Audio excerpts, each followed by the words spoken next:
अंगद जी को ऐसा महसूस हुआ मानो पूरे विश्व का बल अंगद जी में आ गया। विश्वात्मा भगवान है, अपार बल, ऐसा अनुभव हो रहा है अंगद जी को। चरणों में वंदना की और प्रभु के प्रताप का स्मरण किया, और जैसे मतवाला गजराज चलता है, लंका के समीप ही है, समुद्र पार हो चुके हैं, रण बाकुरे बालपुत्र युवराज अंगद गजराज की तरह चल रहे हैं, सिंहवत। लंका में जे भी प्रवेश के हाहाकार मच गया, वही बानर आ गया जिसने लंका जलाई थी, क्योंकि अंगद जी रावण का पुत्र अपने निशाचर साथियों के साथ खेल रहा था, देखा तो अंगद जी से बातचीत करने लगा। कौन हो, कैसे प्रवेश कर रहे हो? अंगद जी ने कोई बातचीत नहीं की, चल रास्ते से हट जा। तो अभिमानी का पुत्र है, तो उसने अंगद जी पर लात प्रहार करने की कोशिश की, पकड़ के लात उसकी 2-4 बार घुमाया, पटक दिया, मर गया। रावण का पहली शुरुआत यहां से। जे भी रावण का पुत्र मरा तो जितने भट्ट थे भागे, हल्ला मचाते जा रहे, भागो, ये वही बानर है जिसने अक्षय कुमार को मारा था, जिसने लंका जलाई थी। पहली बार आया तो सब हाहाकार मच गया, अब दोबारा आया है तो क्या करेगा, सब भाग पड़े। जाकर के सभा में पुकारा, वही आ गया जिसने लंका जलाई थी, अक्षय कुमार को मारा था। आते ही सबसे पहले रावण के पुत्र का वध किया है।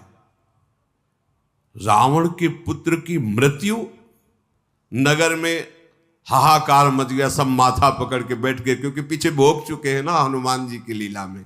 सब हाहाकार करने लगे कि अब ये रावण सर्वनाश कराएगा, मान जाता तो कम से कम प्राण बच जाए। सब भयभीत हो गए, हे विधाता अब क्या होगा। सब रो रहे हैं घरों में बैठे, क्योंकि सब देख चुके हैं ना हनुमान जी का प्रताप।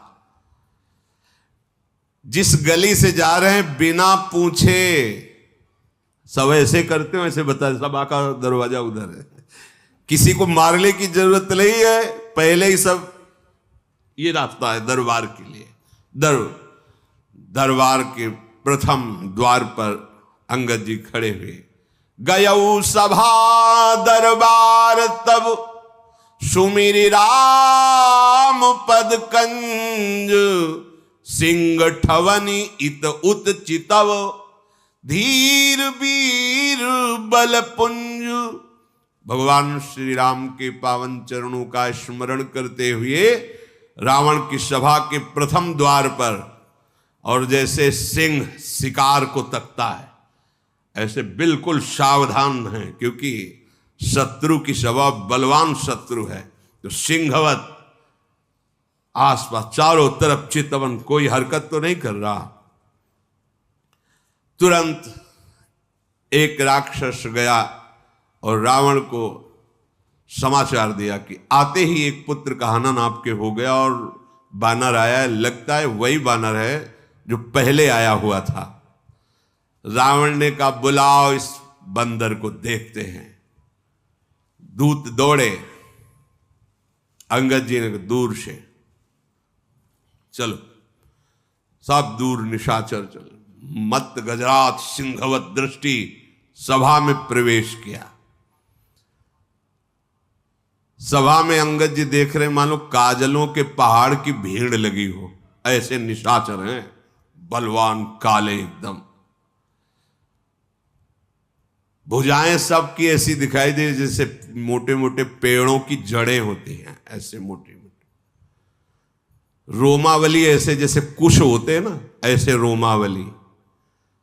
मुंह नाक नेत्र ऐसा जैसे पर्वत की कंदराएं होती, अंदर चले जाओ बाहर निकलो, ऐसे मुख नाक, ऐसे निशाचर बैठे हुए।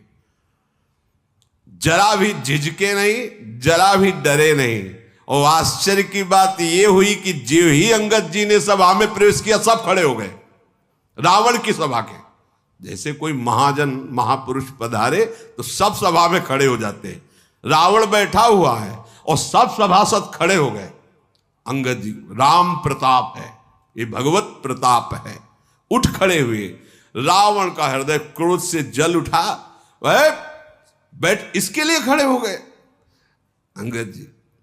निशंक अंगद उस समय खड़े हैं। ये शंका तभी होती जब भगवान का भरोसा नहीं होता, भगवान के प्रताप को नहीं जानते, भगवान का आश्रय नहीं होता।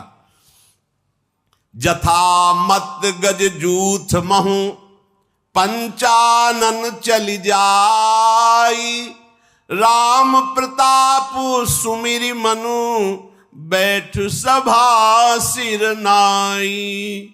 जैसे विशाल हाथियों के झुंड में बबर शेर उतरे, ऐसे अंगद जी, कोई शंका नहीं, कोई भय नहीं, भगवान के प्रताप का स्मरण, जय श्री राम, और सभा में बिल्कुल कोई भय नहीं, कोई डर नहीं। ये भक्त का स्वरूप होता है। भय किस बात? अखिल लोक ब्रह्मांडों का स्वामी हमारा प्रीतम है, भय किस बात का? अच्छा, मरने का भय, शरीर का भय, ये तो पहले उनके नाम कर चुके हैं, ये तो उनकी संपत्ति है, वो जब चाहे तब ले ले। तो भय, फिर हमारा स्वरूप तो अविनाशी है, फिर भय की कोई गुंजाइश नहीं है।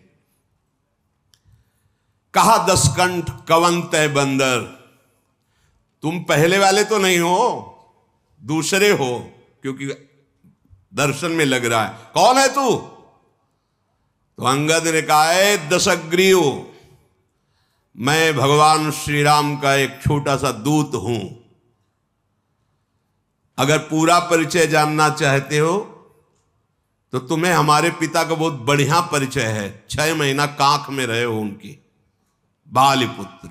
मैं अंगद हूं और मेरे पिता 6 महीना ऐसे रावण को दबाए हुए संध्या वंदन करते रहे। तुम्हारी भलाई के लिए आया हूं। तुम उत्तम कुल में पैदा हुए हो, पुलस्त ऋषि के पौत्र हो, भगवान शंकर जी की आराधना की है, ब्रह्मा जी की आराधना की है। पहले भगवान शंकर की आराधना नहीं करता था। एक बार पुष्पक विमान लेकर के जा रहा था तो कैलाश के ऊपर से कोई भी विमान नहीं निकल सकता। नंदिकेश्वर जी प्रकट हुए और गए, घुमा के ले जाओ, ये भगवान शिव का वास स्थान कैलाश पर्वत है, इसके ऊपर से कोई विमान नहीं जाता। अच्छा, ऊपर से नहीं जा सकता, हटा तो सकते हैं। विमान से उतरा, पूरे कैलाश को ऐसे उठाया। नंदकिशोर आश्चर्यचकित हो गए, बोले इधर से हमारा विमान तो हटेगा नहीं, कैलाश आगे उसी को हटा के साइड में कर देते, फिर निकल जाते। इतना अभिमानी कि उतरा, पूरे कैलाश को उठा लिया। भगवान शिव मुस्कुराए। नंदकिशोर ने कहा, प्रभु ये तो बहुत अभिमानी है। ऐसे चरण रखा, अंगूठा रखा, जेब ही रखा तो दब गया। अब जब दबा तो उसे लगा कि अब तो मर ही जाएंगे अगर भगवान शंकर कृपा नहीं। तो अद्भुत तांडव, जो तांडव स्तोत्र है, जटाटवी गलत ज्वल प्रवाह पाव, ये विद्वान तो था। उस दिन से इसने अनन्य भक्ति भगवान शिव की शुरू कर दी। ब्रह्मा जी से तो पहले ही वरदान प्राप्त किया था। तो अंगद जी कह रहे, तुम भगवान शिव के भी भक्त हो और ब्रह्मा जी के द्वारा तुमने वरदान प्राप्त किया है, तुम्हारा यश है, बड़े लोकपाल राजाओं को तुमने अधीन किया है। बस एक भयंकर गलती कर दी, तुम जगत जननी सिया जी का हरण करके लाए हो। अब मैं तुम्हें हित की सलाह आखिरी बार दे रहा हूं, उसके अनुसार चलो। प्रभु श्री राम जी ऐसे करुणामय है, चाहे जितना कोई अपराध किया हो, अगर शरण में चला जाए तो उसे क्षमा कर देते हैं। तुम ऐसा करो, उपाय बता रहे हैं। दांतों में तिनका दबाओ, गले में कुल्हाड़ी डालो ऐसे, और कुटुंबियों सहित, अपनी स्त्रियों सहित, अब पहले तो तुम जाकर के जानकी जी को आप, अब नहीं, अब तो दांतों तले तिनका दबाओ, गले में कुल्हाड़ी डालो, और अपने जो बड़े बड़े यूथपति हैं और अपनी स्त्रियों सहित और जानकी जी को आगे करो, तो तुम्हारी प्राण रक्षा हो जाएगी। भय छोड़ो, मैं साथ रहूंगा, कोई तुम्हें भय नहीं रहेगा। हमारे प्रभु प्रणत पाल है, उनका एक प्रण है कि जो शरण में आ जाए, कोई भी हो, कैसा भी हो, उसे स्वीकार कर लेते हैं। आप बस जाकर के बोलना, हे श्री राम मेरी रक्षा करो, रक्षा करो, रक्षा करो। प्रभु उसी समय तुम्हारे सारे अपराध क्षमा कर देंगे, तुम्हें निर्भय कर देंगे। रावण बोला, अरे बंदर संभाल के बोल, मैं राम से क्षमा मांगूंगा? तूने समझा नहीं, तूने मुझे जाना नहीं। अंगद से कह रहा मुझे जान। अहंकार बस यही बड़ा विचित्र रोग है कि ये किसी की समझता नहीं। अहंकार समझता नहीं, ये सबसे बड़ा दोष है और यही जन्म मरण का मूल हेतु है। संस्कृति मूल शूल प्रद नाना, सकल शोकदायक अभिमाना। अभिमान को पसंद नहीं किसी की बात, उसके मन में जो आएगी वही करेगा। तूने मुझे कहा मित्र, किस नाते से तू मित्र लगता है मेरा? कौन सा राज्य है, कितना बड़ा तू बलवान है, मेरा रावण का मित्र? अंगद ने कहा, फिर मैं बता रहा हूं, मैं बाली का पुत्र हूं, जिसके आगे घुटने टेक कर तुमने मित्रता स्वीकार की थी, तब उन्होंने छोड़ा था। अंगद का वचन सुनते ही रावण के चेहरे में पसीना आ गया, क्योंकि वो ध्यान आ गया ना बाली का। ये बार बार कह रहा था हमसे युद्ध करो, हम विश्व विजय कर रहे हैं। बाली ने कहा हम संध्या कर रहे हैं, बाद में युद्ध करेंगे। वो बार बार उछल कूद मचा, तो ऐसे दबा लिया कखरी में और आराम से संध्या कर 6 महीने तक कखरी में दबाए रखा। रावण सकुचा, अच्छा, एक बंदर का नाम था बाली, मैं जान गया, बहुत अभिमानी है, किसी भी तरह समझना नहीं चाहता। हाँ अच्छा, तू बाली का लड़का है? अरे कुल का नाशक, तू अपने कुल रूपी बांस के लिए अग्नि पैदा हुआ, तू गर्भ में ही क्यों नहीं नष्ट हो गया? व्यर्थ में पैदा हुआ और अपने मुंह से उन तपस्वियों का दूत कहलाता जिसने तेरे पिता की हत्या की। ये राजनीति है, भेद बुद्धि पैदा करके अपने पक्ष में कर लेना। अंगद ने हंसकर कहा कि तुम्हारी चतुराई कपट ये चलेगा नहीं, बस कुछ दिनों की बात है, अपने मित्र के पास पहुंच करके जान लेना, अर्थात जहां बाली गया है वहीं तुम भी पहुंच जाओगे, क्योंकि रघुनाथ जी के बाण बड़े उत्सुक हैं इस समय। राम विरोध करने पर जैसी बात होती है वैसी तुम अनुभव करोगे, सुनाने की जरूरत नहीं है। अरे मूर्ख रावण, सुन, ये भेद नीति उसके ऊपर काम करती जिसने भगवान का आश्रय नहीं लिया। भेद नीति बड़ी काम करती है, हम तो देखते हैं ना भेद नीति का प्रयोग बड़ा। अगर अपनी बुद्धि को संभाला नहीं तो माया भेद नीति के द्वारा परमार्थ से आपको नष्ट कर देगी। भेद नीति पर उस पर प्रभाव पड़ता है जिसने अपने हृदय को भगवान के चरणों में समर्पित नहीं किया। अच्छा, तो तुमने हमें कुल का नाश करने वाला कहा, तो तुम अपने कुल के रक्षक हो? अरे अंधे भी ऐसी बात नहीं कहेंगे, तुम्हें दिखाई नहीं दे रहा है? तुम्हारे तो 20 नेत्र और 20 कान है, तुम्हें नहीं दिखाई दे रहा कि तुम कुल घातक हो कि हम कुल घातक हैं? ब्रह्मा, शिव, देवता, मुनि समुदाय सब जिनके चरणों का आश्रय लेकर भजन करते हैं, मैं उनका दूत हूं, तो मैंने कुल डुबो दिया और तू उनकी प्रिया का हरण करके लाया है, और जब से लाया है तब से तेरे कुल में अमंगल ही अमंगल हो रहा है, तू अपने कुल को बढ़ाने वाला बन गया। अंगद की कठोर बात सुनकर रावण की आंखों में मानो आग पैदा हो गई, ऐसा क्रोध। अरे दुष्ट, मैं तेरे सब कठोर वचन इसलिए सह रहा हूं कि मैं नीति को जानता हूं कि दूत को मारना नहीं चाहिए, इसलिए तुझे नहीं मार रहा हूं। अंगद ने कहा, तुम्हारी नीति भी हमने बहुत सुनी है, बड़े तुम धर्मशील हो, पराई स्त्री के ऊपर गंदी दृष्टि रखने वाले, अपहरण करने वाले, तू कहता है नीति को मैं जानता हूं। पूरी सभा उसकी बैठी हो, भारी सभा में उसका ऐसे कठोर वचनों से अपमान। दूत की रक्षा करने की बात तो आंखों से देख ली, धर्म के व्रत को धारण करने की डींग मारने वाले तू डूब कर क्यों नहीं मर जाता? अपने मुंह से अपनी बड़ाई कर रहा है, तुझे शर्म नहीं आती? नाक कान रहित बहन को देखा तो तुमने धर्म विचार करके ही तो क्षमा किया, बड़े क्षमावान हो तुम। तुम्हारी धर्मशीलता बड़ी जग जाहिर है। मैं भी बड़ा भाग्यवान हूं जो तुम्हारे जैसे धर्मात्मा का आज दर्शन पा रहा हूं। अंगद जी ने ऐसा कह करके बहुत हंसी उड़ाई। रावण ने कहा, तू मूर्ख बंदर बक बक कर रहा है, तू मेरी भुजाओं को नहीं देख रहा है? अरे लोकपाल भी डरते मेरी भुजाओं को देख करके। तूने सुना होगा आकाश रूपी तालाब में मेरी भुजाओं रूपी कमलों पर बसकर शिवजी सहित कैलाश हंस के समान शोभा पाया था। 20 बार कैलाश पर्वत को इन भुजाओं से उठाया है। अंगद सुन, तेरी सेना में बता कौन ऐसा सुभट है जो मेरी इन भुजाओं से भिड़ सके? है कौन उसमें जो मेरे से युद्ध कर सके? और तुम और सुग्रीव कोई वीर हो क्या हमारे सामने? और आप विभीषण डरपोक, वो हमारे सामने खड़ा होगा।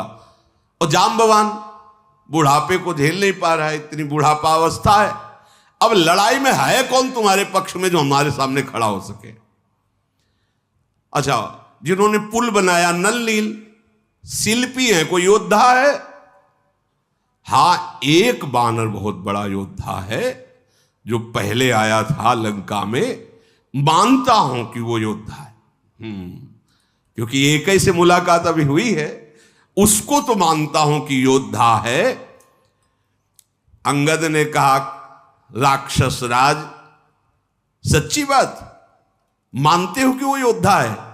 अरे वो जब से नगर जला के गया है, जिसे तुम जगत विजयी योद्धा कह रहे हो, वो हमारे यहां का सबसे छोटा बानर है। अब अंगद जब वो अपनी डींग हाँक रहा है तो उसके अहंकार का दमन करने के लिए बोले, हमारे यहां सबसे छोटा सेना का बानर है जिसे तुम जगत विजयी योद्धा कह रहे हो। और सही बात, तुम उसे मानते हो योद्धा? रावण, तुमने जिसे योद्धा कह के सराया, वो सुग्रीव का एक छोटा सा दूत है। चलने में बहुत, जब से खबर लेने के लिए भेजा गया था तो बिना आज्ञा के उसने नगर जला दिया था। आज भी वो सकुच में है कि कैसे भगवान के सामने जाऊं। उनकी आज्ञा का उल्लंघन हुआ, क्योंकि भेजा गया था खबर के लिए, तुम्हारे पुत्र को मार डाला, लंका जला दी, तो वो आज भी सकुच में है और हमारे यहां का सबसे छोटा योद्धा है।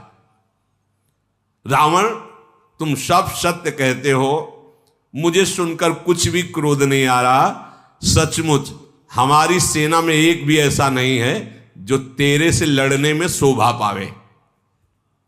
प्रीति और बैर तो बराबरी वालों से करना चाहिए। यहां तो ऐसा है जैसे सिंह और मेढक, तुम सब निशाचर मेढक हो और राम सेना सब सिंह है। भला सही बात कहते हो, जोड़ नहीं है, तुम्हारे जोड़ नहीं, जैसे सिंह और मेढक का, ऐसे तुम सब मेढक हो। यद्यपि तुम्हें मारने में हमारे प्रभु श्री राम की लघुता है, पर तूने बड़ा दोष किया है। रावण, प्रभु का क्रोध तेरे को भस्म कर देगा। मेरी बात मान ले, प्रभु की शरण में हो जा। अंगद जैसे बार बार ऐसे वचन बोल रहे हैं। रावण हंसकर बोला, बंदर में एक गुण तो दिखाई दे रहा है, इसको जो पालता है, खवाता है, पिलाता है, वो उसी के अधीन चेष्टा करता है। ये गुण तो इसमें दिखाई दे रहा है। इसको जो बंदर को जो पाले, खवावे, पिला, उसके अनुकूल चलता है, उसके अधीन चलता है। ये तेरे में तो गुण दिखाई दे रहा है कि तू अपने स्वामी के अनुकूल है। बंदर जो अपने मालिक के लिए लाज छोड़कर जहां तहां नाचता है और नाच कूद कर लोगों को रिझाकर अपने मालिक का पोषण करता है, हाँ, ये तेरे में है। अंगद, तेरी जाति जो बंदर है, स्वामी भक्त है, तू अपने मालिक के जितने भी गुण गा रहा है, तो समझदार लोग बंदर के द्वारा मालिक का किया हुआ आदर स्वीकार नहीं करते। हम समझदार जन हैं, तेरी जली कटी बातों को सुनकर उस पर ध्यान नहीं देते, नाराज नहीं होते। अंगद ने कहा, बड़े गुणग्राहक हो, हनुमान जी ने सुनाया था तुम्हारे गुणग्राहक की बात। अशोकवन को विध्वंस किया, अक्षय कुमार को मारा, पूरी लंका को जला दी, और आप गुणग्राहक इसीलिए शांत रहे, क्योंकि आप गुणग्राहक हो ना। हां, उसने कोई आपका अपकार नहीं किया था, इसलिए आप शांत रहे। अर्थात कि उस समय तुम्हारा बल कहां गया था। अंगद जी बड़ी बकरोती बोल रहे हैं, टेढ़ी बातें। तुम्हारा सुंदर विचार दशग्रीव, तुम में कुछ लाज बची है कि नहीं बची है? अंगद ने कहा, धृष्टता की हद हो गई। मैंने जो हनुमान जी ने बताया था कि तू कितना निर्लज्ज है, वो आज आंखों से देख रहा हो। वास्तविक तो बहुत निर्लज्ज है। सभा में कोई रावण को ऐसा, अरे देखो, क्रोध भी नहीं आ रहा, लाज भी नहीं है, चिढ़ भी नहीं है। अब तो रावण को नहीं रहा गया। अरे बानर, तेरी ऐसी बुद्धि है, तभी बाप को मरवा डाला तूने। ऐसा वचन कह करके रावण बड़ा अट्टहास किया। अंगद ने कहा, बाप को मरवा डाला, अब तेरे को मरवाने के लिए आया हूं। तेरी भी मृत्यु का मैं ही कारण बनूंगा। अभी तुरंत मेरी बात समझ जा, नहीं ऐसा मत समझ कि मैं तुझे दंड नहीं दे सकता। अंगद ने, अरे नीच अभिमानी, बाल के निर्मल यश का कारण जानकर मैं तुझे नहीं मार रहा हूं। रावण ने कहा, नहीं तो बता, रावण जैसा है कोई त्रिभुवन में? गजब का अभिमानी, बस उसको अपनी याद आ रही बार बार। अंगद जी ने कहा, रावण सुनना चाहते हो कि? हमने तो जो रावण सुना है उनमें से कौन वाले तुम रावण हो, जरा बताना। बलि ही जितन एक गयऊ पताला, राखिव बांध शिशुन है साला। एक गया था बलि जी को जीतने, बामन बलि, पाताल में। तो वहां के जो खेल रहे थे कुछ लोग, तो रावण को बांध करके है साला घुड़साल में डाल दिया था, और खेल खेल में खूब लात मारते थे उसको। जब दया लगी महाराज बलि को, तो मुक्त कर दिया था। एक रावण वही था। वही हो क्या तुम, जिसे वहां लातों से मारा गया था, घुड़साल में बांध के रखा गया था, जब बलि पर विजय प्राप्त करने गया था?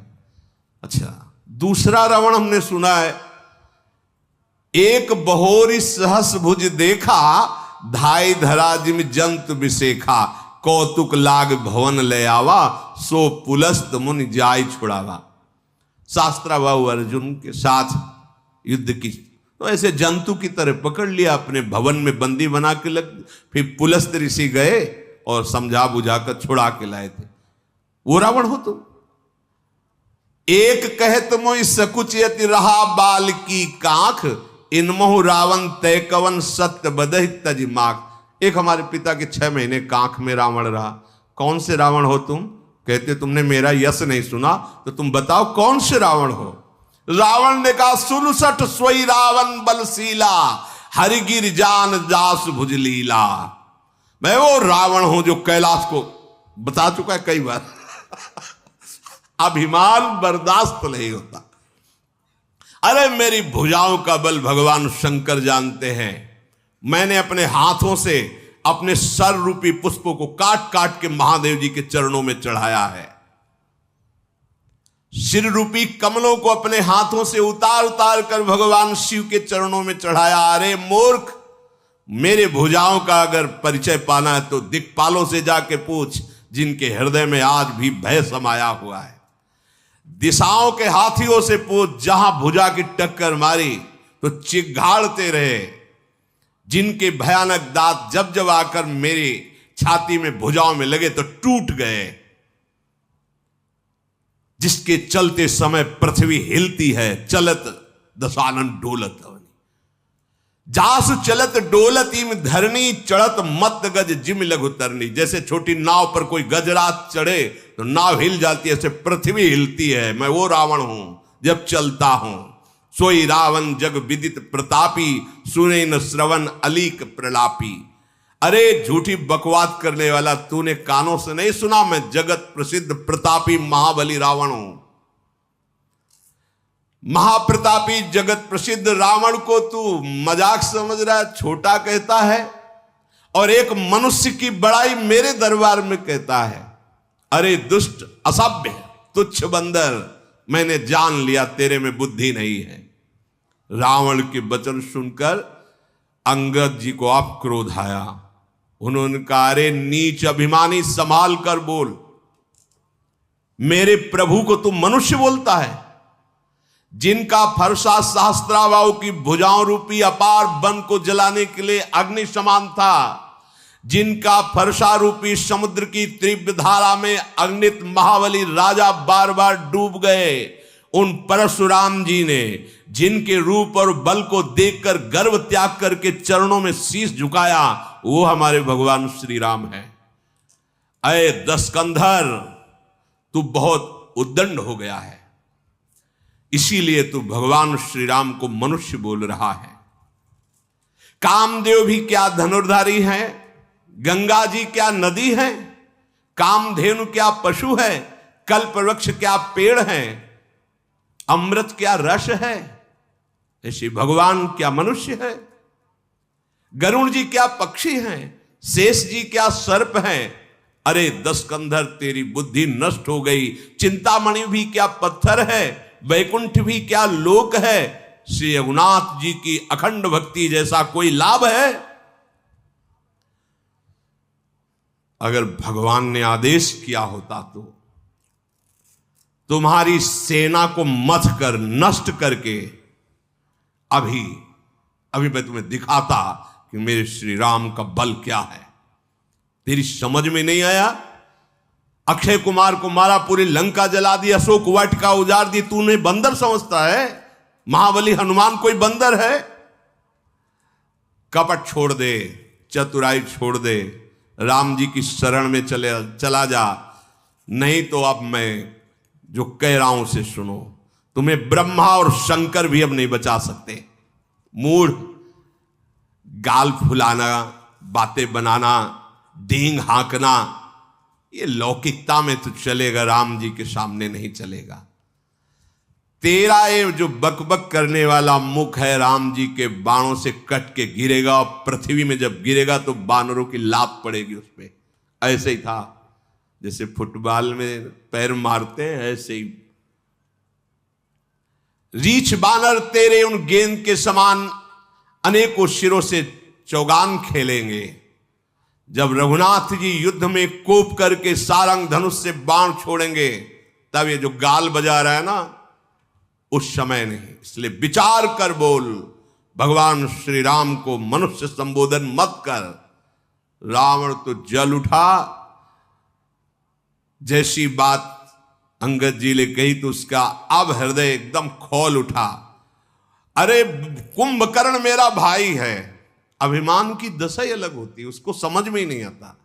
कुंभकर्ण मेरा भाई है, और इंद्र का शत्रु, जो इंद्र को बंदी बना के लाया, वो मेघनाथ मेरा पुत्र है। और मेरा पराक्रम तो संसार में प्रसिद्ध ही है, संपूर्ण जड़ चेतन जानता है कि रावण विश्व विजयी है। दुष्ट, बानरों की सहायता से एक छोटा सा समुद्र में पुल बना लिया तो डींग हाँकते। गजब का अभिमानी है, छोटा हाथ तक नहीं बना पाया और छोटा पुल। देखो अभिमान क्या है, एक छोटा सा पुल बना दिया समुद्र में। समुद्र को तो एक छोटे छोटे पक्षी लांघ जाते हैं, उड़ जाते हैं, महावीर हो जाते हैं क्या? रावण कह रहा है। मूर्ख है तू बंदर, सुन, मेरी एक एक भुजा रूपी समुद्र बल रूपी जल से पूर्ण है, जिसमें बहुत से देवता और मनुष्य डूबकर मर चुके हैं। कौन ऐसा सूरवीर है जो मेरी इन भुजाओं का बल जो है उसको पार कर पावे? फिर वही शुरू कर दिया, दिक्पालों से जाके पूछो इन भुजाओं का बल, तेरा मालिक डर जाएगा जब सामने जाऊंगा। रावण कह रहा, तूने जिसकी बड़ी बड़ी बातें गुण गाथा की है, वो कोई मेरे सामने लड़ने लिए योद्धा है? अच्छा, तू अपने मालिक को बड़ा वीर समझ रहा है तो कमजोर समझ। क्योंकि बार बार दूत भेजना ये बलवानों का लक्षण नहीं होता। रावण कह रहा है, देख मेरी बात मान, अपने स्वामी को समझा दे, जाके वापस हो जा, मेरी भुजाओं को देख, ये कैलाश को उठाने वाली। फिर बोला, भगवान शंकर साक्षी, मैं झूठ नहीं बोल रहा हूं, कई बार कैलाश उठाया है, उन्हीं के बल से उठाया। अभिमानी पुरुष जैसे कभी कुछ तो 1000 बार कहेगा कि तुम्हें क्या पता, वृंदावन जाते 200 साधुओं को भोजन 5 संत बोले कि ऐसा भोजन तुमने कभी पाया ही नहीं। अगर कहीं सुकृत बन गया, कोई भगवत आराधना बन गई, तो विश्व में क्या करें, नहीं तो पैसा देके टीवी में चलवा दें। अभिमान पोषण की वृत्ति यही हमें जन्म मरण का हेतु करती है। करो पर भगवत प्रसन्नता के लिए करो, नहीं तो यह अभिमान ये चुप नहीं रहने देगा। जहां अभिमान होता है वहां बार बार अपनी प्रशंसा, वो अभिमान का स्वरूप, उसको सुख मिलता है अभिमान को। रावण ने भगवान शिव की ही बल से कैलाश को उठा लिया, तो बार बार वो अंगद जी से कह, देखो भुजाए, हमने कैलाश उठाया है, भगवान शंकर साक्षी है, मैं झूठ नहीं बोल रहा। ऐसा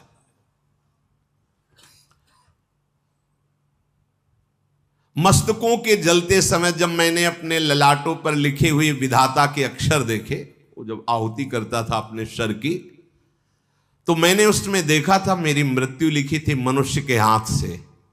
तो मुझे बहुत बड़ी हंसी आई कि विधाता भी लिखने में चूक कर दिया, मुझे मनुष्य मारेगा, मेरा तो आहार मनुष्य है, मार कैसे सकता है। तो विधाता ने भी असत्य लिखा था। जब मैं अपने सर काट के हवन कर रहा था शिव प्रसन्नता के लिए, तो जलते हुए भाल पर लिखा देखा था कि मेरी मृत्यु मनुष्य के हाथ से। तो मुझे हंसी आई कि विधाता भी असत्य लिखता है, भला मेरी मृत्यु किसी मनुष्य के हाथ से होगी।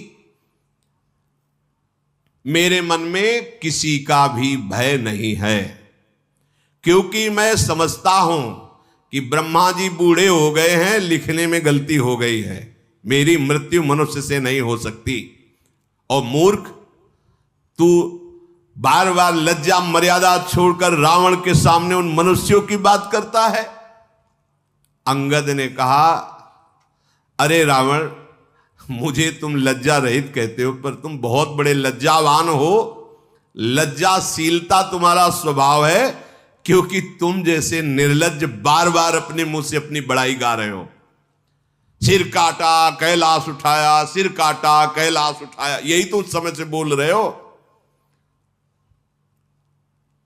लेकिन तेरा हृदय में देख रहा हूं कि कांप रहा है राम जी के भय से, तभी तू बड़ाई बार बार कर रहा है। अब बस कर, सर काटने से कोई सूरवीर नहीं हो जाता, जादूगर भी अपना सर काट के दिखा सकता है। इंद्रजाल रचने वाले ऐसे खेल बहुत से करते हैं, शरीर के कई टुकड़े, और फिर थोड़ी देर में वो वैसे ही खड़ा हो जाएगा। बहुत से पतंगा मोहवश आग में जल जाते हैं, तो वो कोई सूरवीर नहीं होते। और बहुत बोझा उठा लेने से कोई महावीर नहीं बन जाता। गधों के बोझा लदा करता है, वो सूरवीरों में नहीं आते। जो बार बार कह रहे हो कैलाश उठाया कैलाश, अंगद जी कह रहे, तेनर सूर कहा वहीं समुझ देख मति मंद, जरहि पतंग मोवस भार बहाई खरबृंद। गधा बहुत भार ढोता है, तो भार ढोने के कारण कोई सूरवीर नहीं कहे, और पतंगा मोहवश आग में जल जाता है, ये कोई सूरवीर नहीं कहे जाते। अब अभिमान त्याग दे, फिर तेरे से प्रार्थना कह रहा हूं, रघुनाथ जी से संधि कर ले, तेरा मंगल हो जाएगा। कृपालु राम जी ऐसे हैं कि उनका यश तेरे मारने में नहीं होगा, क्योंकि जैसे सिंह किसी खरगोश को मारे तो कोई यश की बात है। अरे अनंत बलशाली प्रभु श्री राम तुझ जैसे नीच पुरुष को मारेंगे। मूर्ख, मेरे वचन मान ले, और ये मत कहे कि कमजोर आदमी दूत भेजता है। मैं कठोर वचन केवल प्रभु की आज्ञा के कारण, नहीं तो जानता है थप्पड़ से तेरे मुंह तोड़कर अभी सिया जी को ले जाता। अंगद जी ने बहुत बात कही,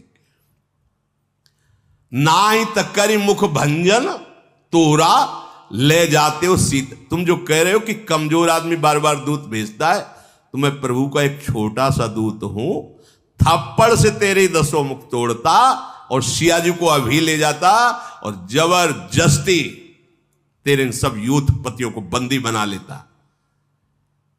तेरा बल तो मैं उसी समय जान गया था जब तू सियाजू का अपहरण किया।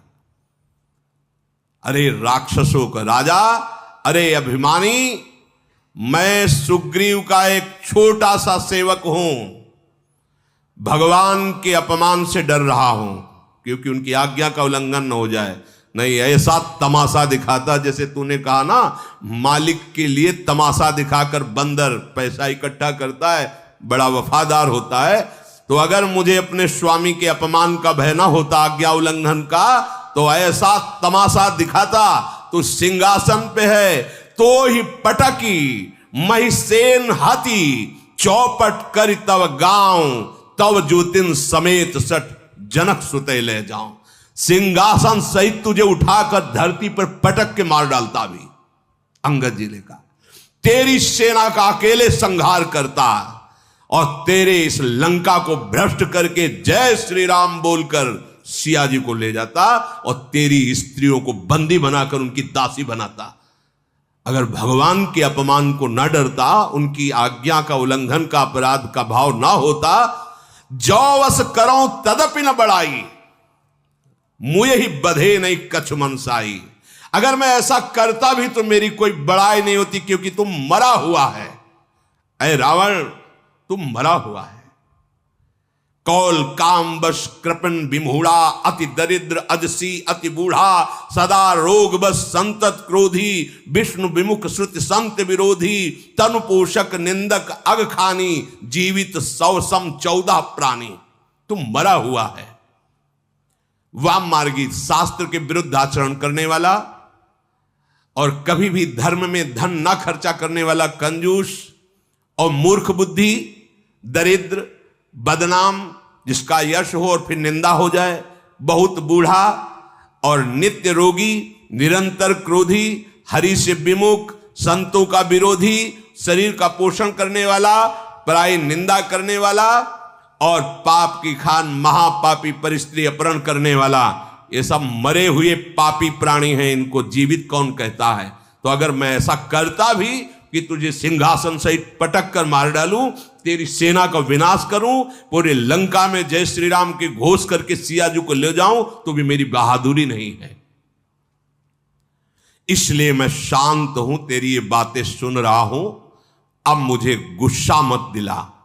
अंगद के वचन सुनकर रावण दांत पीसने लगा, क्रोधित होकर हाथ मलता हुआ बोला, अब तू मरना चाहता है? अय बंदर, अब तू मरना चाहता है? छोटी मुंह बड़ी बात बोल गया।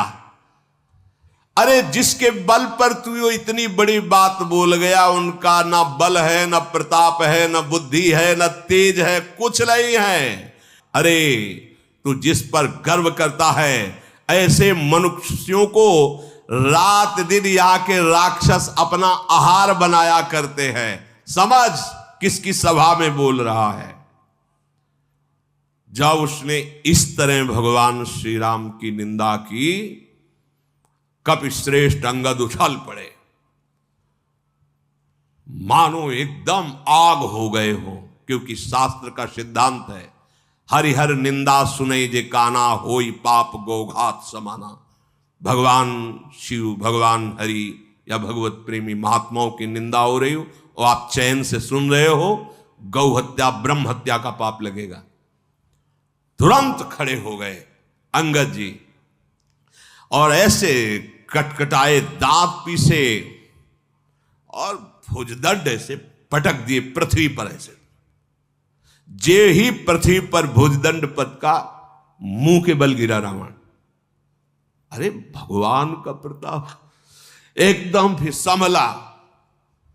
उसके अत्यंत सुंदर मुकुट, जब वो गिरा तो मुकुट भी गिरे, जो अंगद के हाथ में आए, उठाकर उन मुकुटों को वहीं से फेंका रामादल में, भगवान के चरणों के सामने गिरे जाके। मुकुटों को आते हुए देख करके बानरों को लगा कि ऊपर से उल्कापात, कोई तारा टूटा, भागने लगे। हमें लगता है रावण ने कोई वज्र चलाया है, ये चमकते हुए अग्नि के समान आ रहे। प्रभु ने हंसकर कहा, डरो मत, ये ना उल्का है, ना वज्र है, ना केतु है, ना राहु है, ये रावण के मुकुट हैं, बालीपुत्र अंगद ने फेंका है। हनुमान जी ने उछलकर उन मुकुटों को लेकर प्रभु के चरणों के समीप रख दिया। वो ऐसे मुकुट, तेजस्वी मुकुट। क्रोधयुक्त रावण सबसे क्रोधित होकर कहने लगा, पकड़ लो इस बंद। जब भुजा मारी कटकटा के, तो जब रावण गिर पड़ा तो पूरी सभा मुंह भरा हो गई थी। रावण जब संभल के बैठा तो कहा, बहुत हो गया, बंदी बनाओ इसको और मार डालो सभा के बीच में। अंगद ने हंस करके कहा, खिलवाड़ समझ रखा है, बंदी बना लोगे? खिलवाड़ समझ रखा है, तुम मुझे मार दोगे? तेरी अब भी समझ में नहीं आया?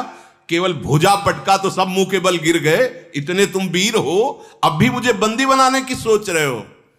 बोले, तेरे कोई अकेले नहीं, मेरा आदेश, जाओ पृथ्वी में कोई बानर ही न रह जा, सब खा जाओ। राक्षसों को आदेश। ऐसे थे नरांतक, देवांतक, ऐसे से राक्षस थे आहार करने वाले।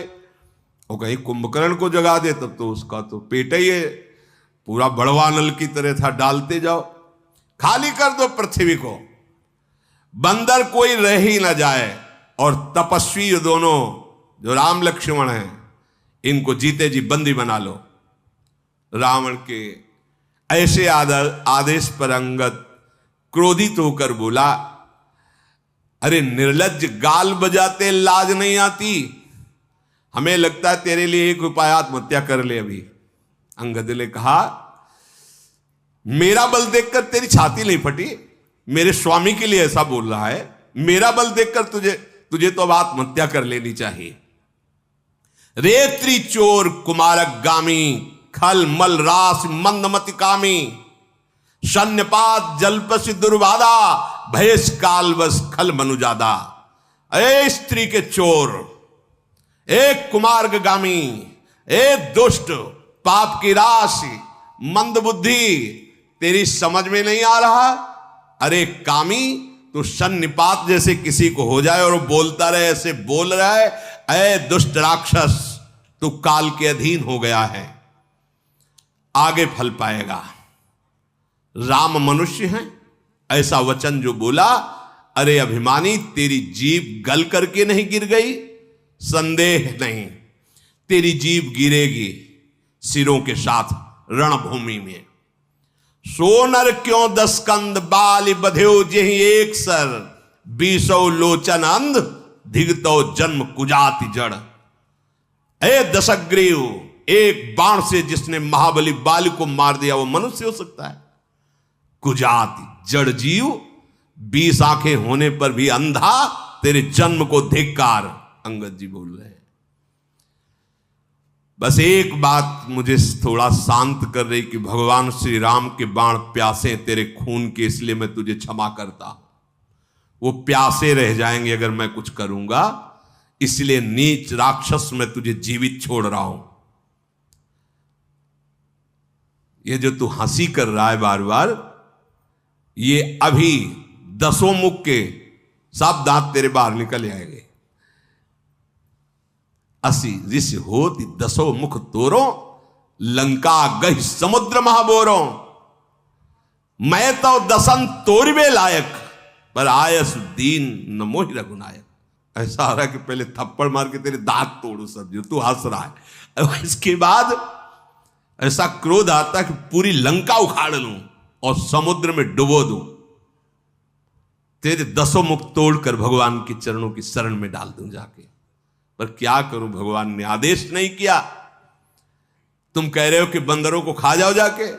अरे हम वो बंदर हैं, गूलर फल खाने वाले नहीं। तुम जैसे निशाचर हमारे लिए गूलर हो, गूलर। कीड़े मकुड़े की तरह तुम हमें दिखाई दे रहे हो। राम प्रताप ऐसा ही होता है, ऐसा ही होता है। सुरपति नरपति लोकपति जिनके भावे घास, राम प्रताप, हरि प्रताप।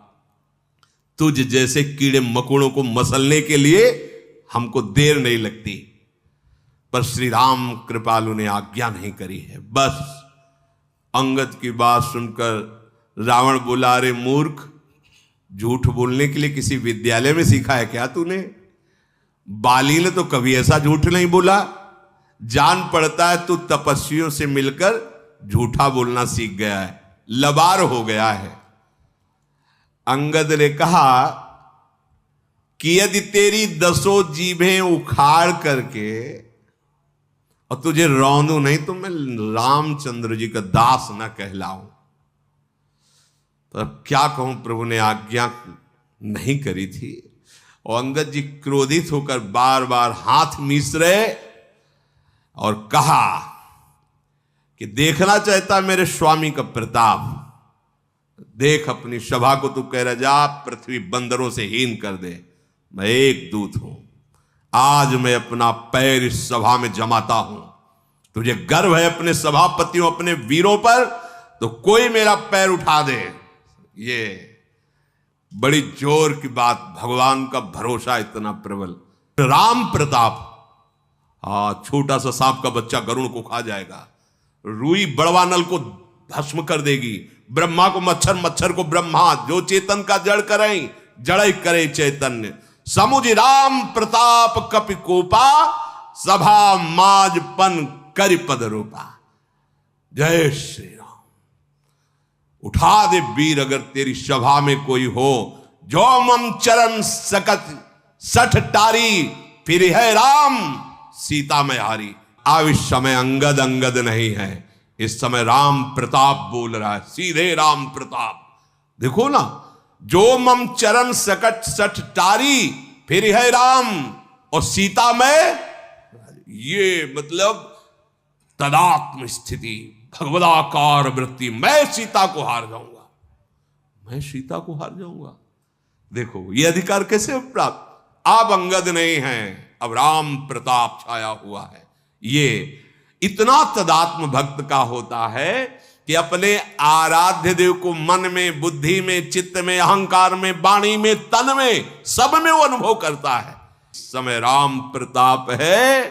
अरे मूर्ख, यदि तेरी सभा में कोई भी वीर मेरे चरण को हिला भी दे तो श्री राम जी लौट जाएंगे और मैं सीता को हार गया। देव ये फिर राम सीता मैं हारी, क्योंकि मेरी माता सीता है। ये बहुत बड़ी बात है। भगवान में जब तन्मयता होती है तो भगवान कितने अपने लगते हैं, कितना ये कोई सहृदय, समर्पित हृदय, तन्मय हृदय, वही ये जान सकता है। धन्य है अंगद जी की ऐसी स्थिति। फिर ही राम, ये कौन बोल सकता है? कौन बोल, जरा विचार, अपने स्वामी के लिए वापस लौट जाएंगे। सिया जी को मैं हार जाऊंगा यदि कोई मेरे चरण हिला भी दे। ये भगवान का अद्भुत तन्मयता स्वरूप, अंगद का अद्भुत बल। पूरा फाइनल बोल रहे, बहुत बड़ी बात। राम जी वापस चले जाएंगे, सीता जी को मैं हार जाऊंगा यदि मेरे चरण हिलाए सभा में।